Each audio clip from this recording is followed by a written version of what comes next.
ಇಲ್ಲಿ ದಂಡ ಹೊಡೆದ್ರೆ ಮರಳಿ ಮನೆನೂ ಕಟ್ಟಕ್ಕಾಗಲ್ಲ, ದಂಡಿಸಿದ್ರೆ ಸಾಮ್ರಾಜ್ಯನೇ ಆಳಬಹುದು.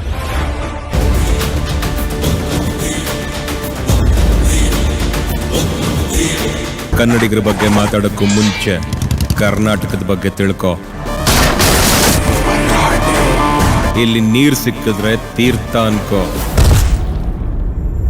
ಅನ್ನ ಸಿಕ್ಕಿದ್ರೆ ಪ್ರಸಾದ ಅನ್ಕೋ, ನಡೆದಾಡಕ್ ಜಾಗ ಸಿಕ್ಕಿದ್ರೆ ದೇವಸ್ಥಾನದಲ್ಲಿ ನಡೀತಿದ್ದೀನಿ ಅನ್ನೋ ನಿಯತ್ತಿಟ್ಕೋ. ಪೌರುಷ ಅನ್ನೋದು ಪ್ರತಿಯೊಬ್ಬ ಕನ್ನಡಿಗನ ಬ್ಲಡ್ ಅಲ್ಲೇ ಇದೆ.